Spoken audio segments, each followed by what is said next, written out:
Seja bem-vindo de volta ao fecho de contas. É um dia de queda nas praças europeias e também em Lisboa. Há pouco o PSI 20 recuava mais 2%, mas hoje era a praça espanhola a mais penalizada, a recuar mais de 3%. Olhamos para os temas que marcam o dia nos mercados. A reunião do Banco Central Europeu é incontornável, com a ajuda de Pedro Lino, da DIF Broker, João Queiroz, da GoBulling. Muito boa tarde aos Olá, dois. Alexandre. João, não foi uma surpresa este corte de juros da taxa por parte do Banco Central Europeu. Já os mercados parece não terem achado muita graça. Porquê?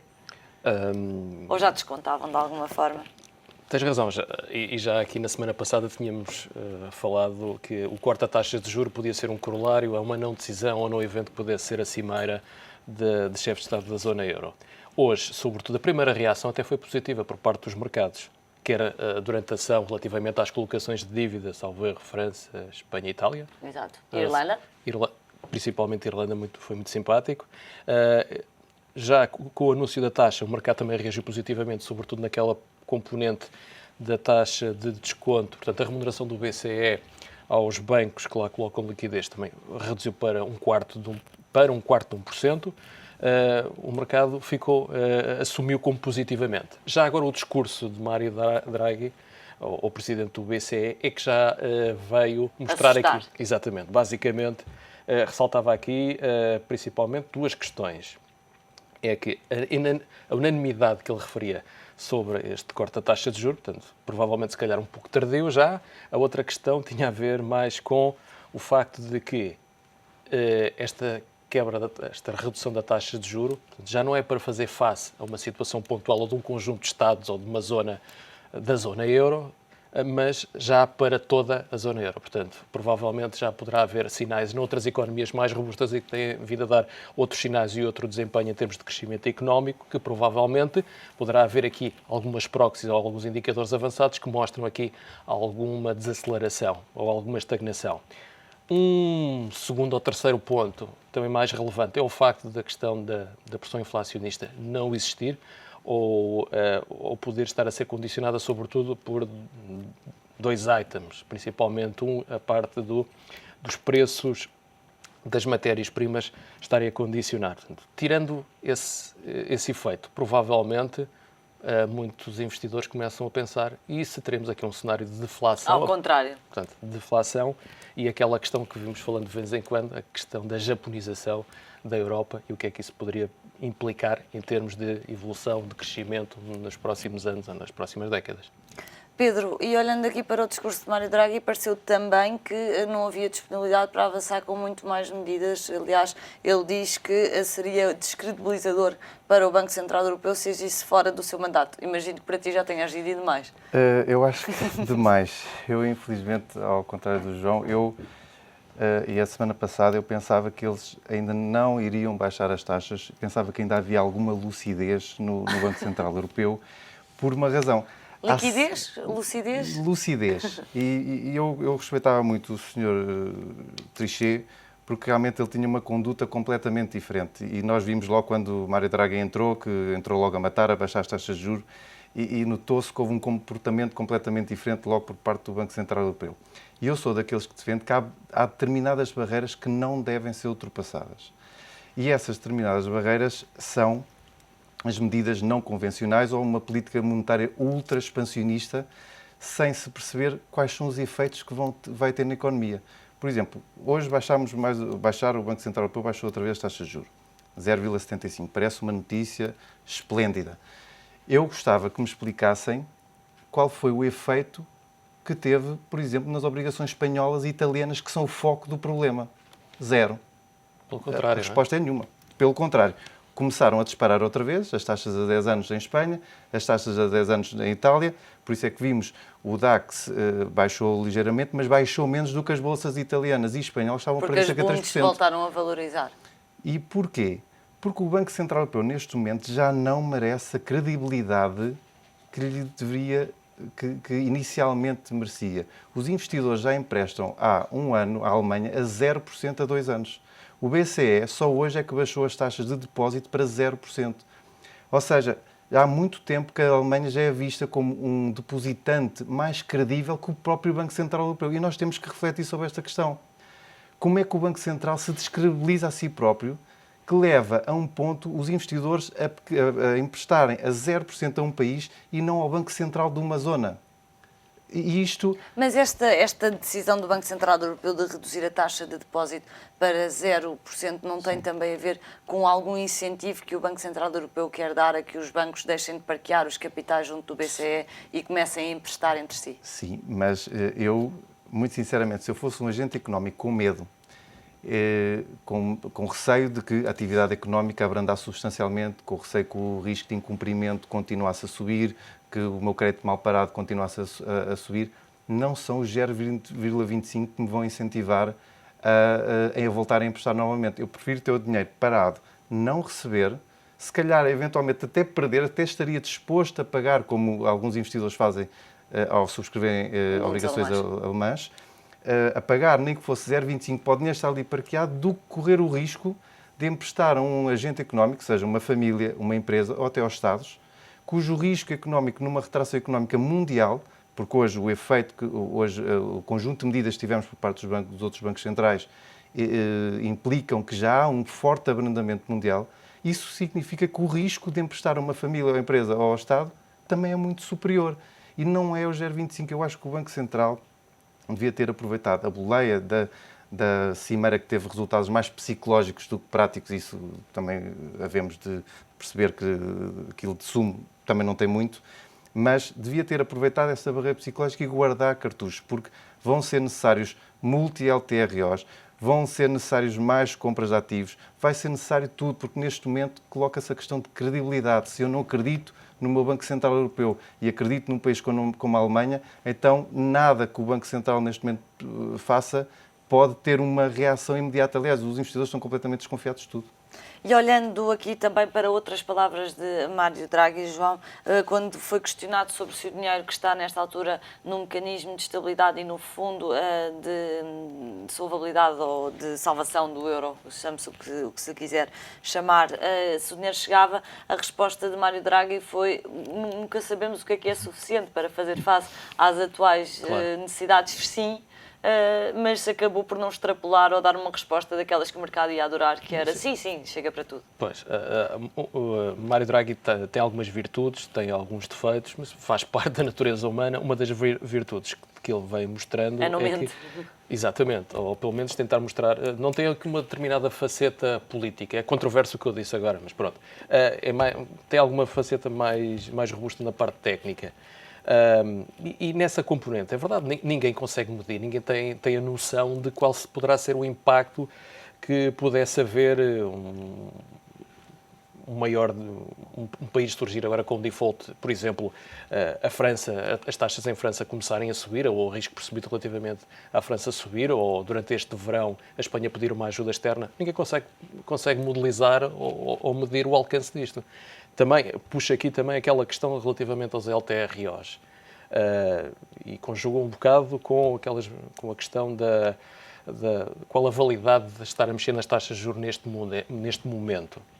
É uma questão mais subjetiva e tendo em conta que no fim de semana passado foi mais um processo de intenções de reiterar aquilo que já estava. Portanto, para já, nos próximos 6 meses é difícil pôr alguma coisa prática a funcionar daquilo que se aprovou. É um processo de intenções simpático, pelo menos nesse ponto é positivo, mas o BCE neste momento não sabe, não consegue medir qual é o impacto destes 2 LTROs que se colocou no mercado, que se colocou esta massiva quantidade de moeda. Ele deu resposta também a isso, a dizer que era preciso mais tempo para se perceber, no fundo, o que é essas operações condicionantes é que tiveram no mercado. Há aqui um conjunto de relações entre instituições, há aqui um conjunto de relações entre ativos e há aqui vários impactos que é difícil de ver qual o grau de surpresa, de probabilidade que pode impactar nas contas patrimoniais ou das instituições ou dos próprios Estados. Não é mensurável. Portanto, para já, continuamos a navegar um bocado em águas exato, com alguma opacidade.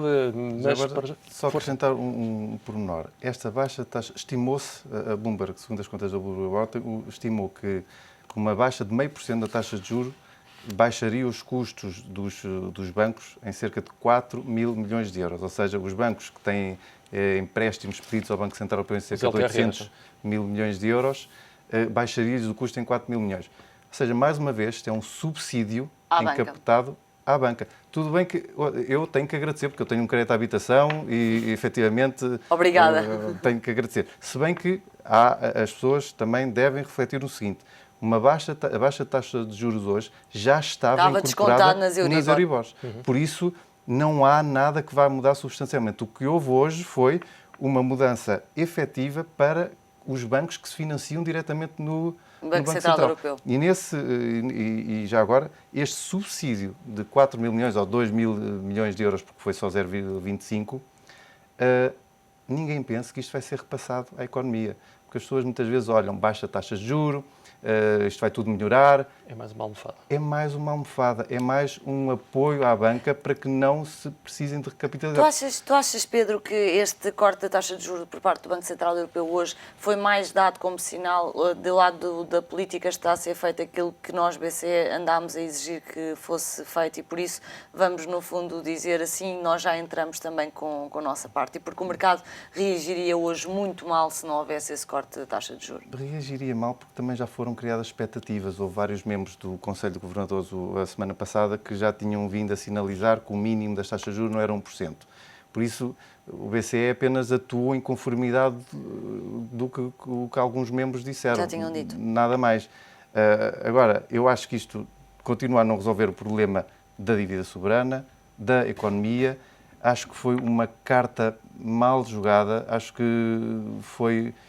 Não, as pessoas têm que perceber que esta baixa taxa de juros, na vida delas, infelizmente, não vai melhorar nada e podia ter sido utilizado noutra forma e noutra altura com mais eficácia. Deixem-me introduzir aqui outro tema, este mais a ver com o índice PSI 20. Tivemos a saída da Simpor, deveremos ter também a saída da Brisa, temos a ficar com uma bolsa que está mais pobre e podemos ver mesmo a Simpor a sair de bolsa. O que é que acontece aos pequenos investidores quando uma empresa sai de bolsa? Aqueles que não venderam na OPA? Pronto, para já, penso que o Pedro poderá fazer muito mais luz nesse ponto do que eu. Para já é difícil uma empresa sair de bolsa sem ter a totalidade do capital. Basicamente, a totalidade do capital tinha que estar, ou proximamente de 100% do capital tinha que estar só com uma entidade e essa entidade depois diria, por favor, entra com o processo para retirar. Se observarmos, há um conjunto de ativos que já têm 2, 3 décadas e continuam a cotar num segmento do mercado. Portanto, isso significa que há parcelas, partes do capital ou representativas do capital social que continuam a existir na posse dos pequenos. Portanto, sair completamente da bolsa, só num caso de uma OPA pela totalidade, em que um bloco ou 2 grandes blocos determinam que portanto, é tirar a liquidez toda. Portanto, neste ponto, não vejo na questão da Simpor como é que isto vai acontecer. Exatamente. Vai ser, de resto, um assunto que poderá criar aqui alguma celeuma, não é, Pedro? Acho que sim, até porque a Associação dos Analistas Técnicos vai intentar uma ação contra, pelo que percebi, a CMVM, o Euronext e os oferentes e os adquirentes, porque... Não, contra os emitentes. Sim, por uma razão. Porque no primeiro comunicado, dia 20 de junho, efetivamente, se contabilizarmos que as ações próprias não contam para direitos de voto, porque a Simpor tinha 6 milhões de ações próprias, o resultado da oferta foi que a Camargo Correia conseguiu 90,5% dos direitos de voto do que estava a ser oferecido.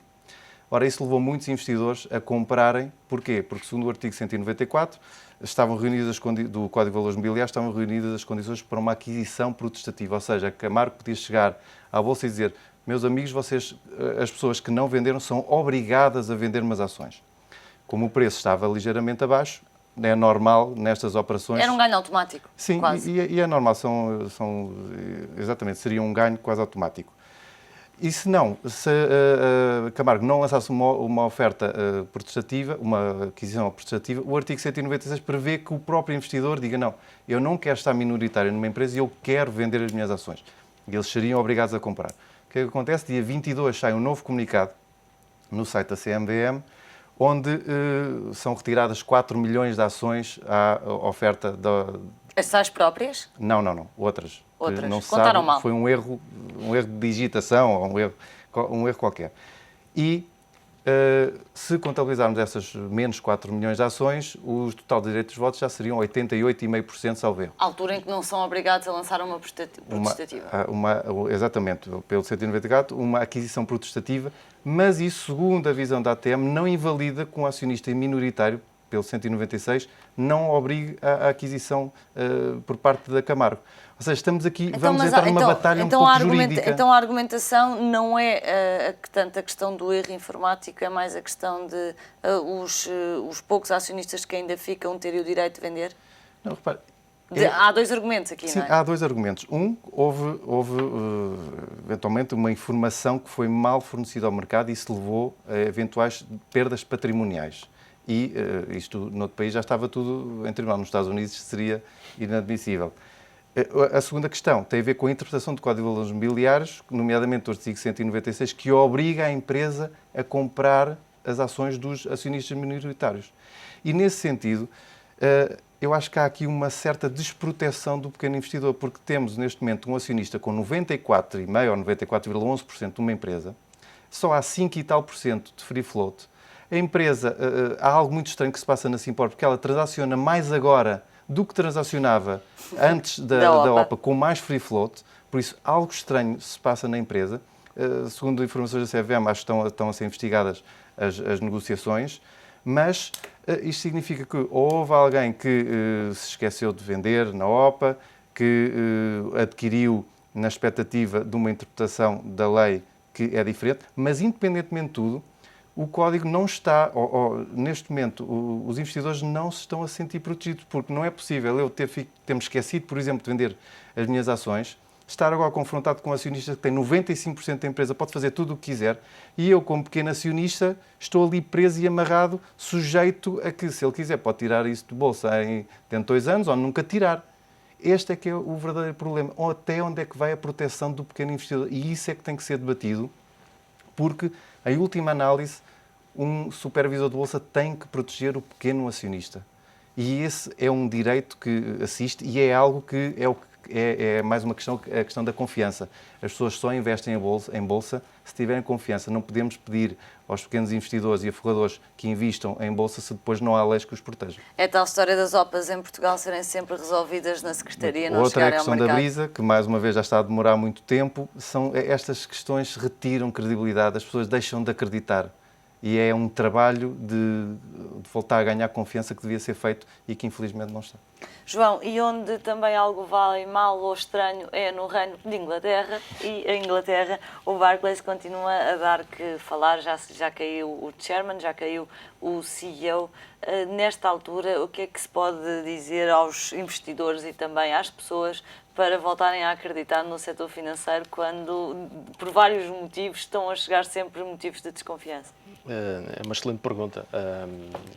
É estranho, desde 2008 até o momento, continuarmos a verificar que há situações menos claras. E, sobretudo, estamos a falar de um indexante, que mete sobretudo a taxa de juros, as expectativas relativamente à taxa de juros a um conjunto de moedas como a LIBOR, e que tem uma visibilidade em quase todo o mundo. Neste momento estão a ser investigados, para além da questão do Barclays ter pago quase 300 milhões de dólares ou 350 milhões de dólares de multa, ainda temos agora a ser investigados o Citi, o HSBC, o Royal Bank of Scotland, o UBS, o Bank of America não sei, tenho dúvidas, mas há aqui um conjunto de várias instituições, aqui várias ramificações. E depois é o facto da LIBOR ser utilizada em vários instrumentos. 350 bilhões de contratos. Trilhões. É melhor falar Em trilhões, que é para as dólares. pessoas Se perceberem. for dólares. Pois, Se se for forem dólares, é bilhões, trilhões. euros. Pronto. Dólares na mesma, mas na Europa. Desculpa. Estamos e há aqui também uma hipótese do próprio Barclays ter que vir separar aqui algumas das suas operações em 2 ou 3 unidades. Portanto, basicamente, vou relacionar isto com o que se esteve a falar até o fim de semana passado como corolário da Cimeira. Quando está a falar de uma união bancária, quando está a falar numa supervisão que o BCE já tem esse âmbito, isso foi reforçado este fim de semana. Como é que se pode avançar para uma união bancária real, tendo em conta que ainda acontecem este tipo de situações. Portanto, não é Mas o estranho. Reino Unido até disse que queria ficar de fora dessa união porque já tinha um sistema que funcionava lindamente. Pois, exatamente. E se olharmos para a história dos últimos 4 anos e vemos o que é que aconteceu com a maior parte das unidades bancárias, vê-se que há ali algum conjunto de auditoria em termos prudenciais ou de atuação que carece de alguma validação ou de uniformização, quer com os Estados Unidos, quer com a Europa continental. Agora, não é estranho ouvir a senhora Lagarde vir dizer que tem que se aprofundar, claro está, a parte da regulação, a parte da atividade bancária, sobretudo em algumas, ou em atividades de sala, ou nas atividades de trading. Estamos Banca de investimento. sobretudo, e estamos a falar num ponto em que a tecnologia, o grau de utilização, de incorporação de tecnologia é dos mais elevados, portanto não se percebe como é que se chegou a isto. Chegar lá tem alguma percepção. Agora, como é que certos departamentos não se apercebem de certos comportamentos, a parte da auditoria comportamental, porque é que está ainda atrasado ou precisa de algum desenvolvimento? O problema é se confirmar que, Pedro, o Banco de Inglaterra e também os governantes até deram uma ajudinha. Pois, por isso é que eu acho que isto não é um escândalo propriamente do Barclays, isto é o maior escândalo da história que nós estamos a viver, porque as pessoas têm que perceber que a Libor, os 350 trilhões de dólares, para as pessoas, é um montante avassalador de dinheiro, ninguém sabe o que é isso, serviam de indexante para os endividamentos de todos nós. Isto afetou todas as famílias, primeiro os bancos e depois, a partir daí, todos os outros consumidores. Nós vamos entrar agora num processo, na fase seguinte, que eventualmente são processos que vão ser colocados por advogados para fazer o recálculo de todas as comissões que foram cobradas a mais ou a menos, não interessa, aos empréstimos, quer aos bancos, quer às pessoas. Ou seja, isto é de uma enormidade, de uma complexidade, isto não tem fim. Neste momento, este é um processo que eu acho que ninguém está a perceber bem o que é recalcular taxas de juro sobre 350 trilhões sobre 5 anos. E em cada contrato individualmente. E em cada contrato individualmente. E é legítimo que um americano, um europeu, vá ao seu advogado e diga, olha, investigue lá se o meu contrato se a taxa de juros foi bem calculada ou não, se eu tive perdas ou não. E isto, por isso é que o Barclays, fala-se muito no Barclays, mas eles até foram espertos, foram os primeiros a chegar e dizer, não, eu quero pagar e quero esquecer isto, quero avançar. Porque quem ficar arrastado neste processo, para além da imagem, da credibilidade, vai estar sujeito a processos que eu acho que são inimagináveis.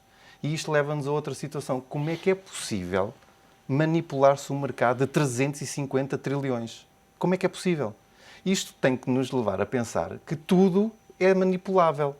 E tudo o quê? Os bancos centrais que manipulam as taxas, os mercados através da injeção de liquidez quando querem, quando lhes apetece. O high frequency trading, que é muito agora utilizado, são aqueles computadores automáticos que põem milhões de ordens por segundo, retiram-nas e cancelam as ordens, fazem o que querem, levam muitos investidores ao engano. Todos os mercados, na realidade, o que nós estamos aqui a assistir é a percepção, e infelizmente, à triste percepção que há muito mais mercados que eram manipulados do que nós pensávamos. Porque acho que ninguém, há uns meses atrás, pensaria que o mercado da Libor pudesse ser manipulado. Mas na realidade é que foi. Pedro, e diz-me uma coisa, relativamente àquilo que dizias deste ser um escândalo gravíssimo, foram palavras usadas também por David Cameron. David Cameron veio dizer que este tipo de crime tinha que ser visto como o crime nas ruas, em termos de penalizações, em termos de punição aos seus responsáveis. Resolver-se este tipo de questões com multas, mesmo que sejam acima dos 300 milhões de euros ou de dólares, seja o que for, chega para desincentivar quem está à frente dos bancos de incorrer neste tipo de crimes? Eu acho que o problema não é esse. O problema é que nós, desde o Lehman Brothers até hoje, fala-se muito que já houve às vezes perguntam se o mundo mudou. Bem, e a resposta está aqui. Não mudou nada. Nós estamos 4 anos e meio depois do Lehman Brothers, não houve decisões, só sabem, eu acho que muitas vezes os reguladores só sabem criar leis para confundir as pessoas. Mas, na realidade, onde é que está a separação da atividade bancária e comercial, que há 4 anos que se discutia isso? Em que ponto? À não espera está. das eleições nos Estados Unidos. Lá está, não está. As questões essenciais para a banca e para as pessoas nunca avançam. Nós estamos sempre com ruídos de fundo. Agora é a história cá em Portugal do currículo do ministro. Mas não, isto devia estar a discutir isto. Isto é que é o maior escândalo. Isto é que as pessoas têm que perceber, que afeta a vida toda e que têm que perceber que o mundo, afinal, em que viviam, estava a ser manipulado. Não é as histórias. Nós somos aqui, dão-nos aqui uns grãos, mas perdemos a visão geral do mundo.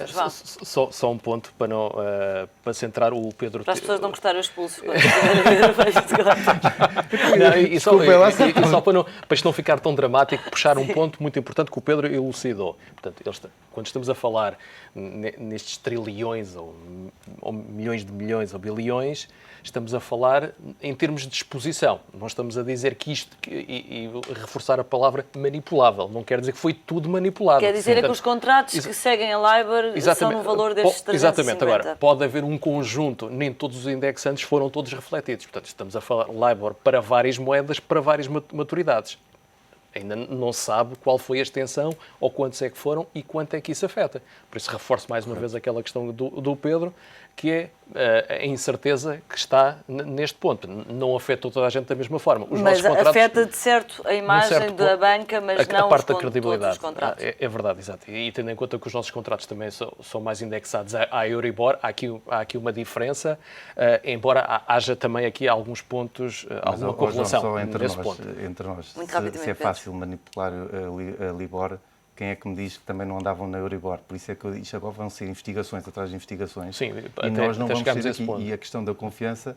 Porque fica sempre como é que então, não, agora é só a Libor que é manipulada, a outra deixa estar. E lá está, isto agora vai ser tudo investigado até ao fim e, infelizmente, é uma perda de confiança, mais uma vez, para o setor financeiro. A ver, vamos. Pedro, obrigada. João, obrigada. Pedro Lindo, da Diff Broker, João Queiroz, da GoBull. Um olhar sobre os temas que marcam o dia nos mercados.